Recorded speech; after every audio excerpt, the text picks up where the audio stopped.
When you're standing on top of a rapid, you still know that even though you've done all of this work to prepare for that one moment, that it could still all go wrong. Every sport has its time. Scott, I mean, you are, we said, a world-class kayaker. All it takes is one person to change it. The sport wouldn't be where it's at today if it wasn't for him and all his crew that were on another level. Scott, you're 30 now, so what's the next big adventure?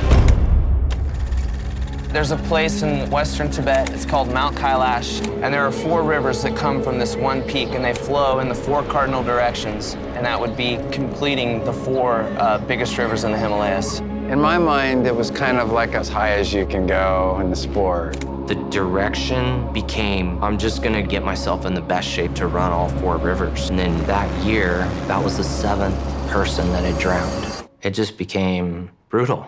That's when things, I think, really became way more serious for Scott. I'd lost too many friends. It was easy to be a dick about it. He had it pretty rough growing up. I think that all kind of put a chip on his shoulder. None of us knew how to cope. The only way we knew how to release it was to send a bender. You can't operate at that level forever. You gotta have an inner fire, and the second that it becomes unstable, it becomes dangerous. I could tell something was up with my brother.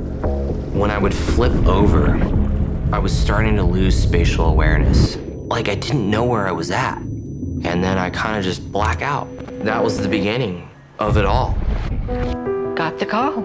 I went to my knees. Probably one of the worst moments of my life. They explained what it is that he would need to go through. Then Scott was like, fuck it.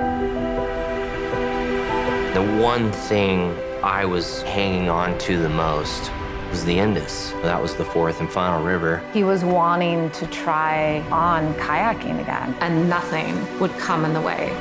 I was not only physically healing, but I was mentally and spiritually healing. And I was looking towards a bunch of 20-something-year-old kids to get me back in shape.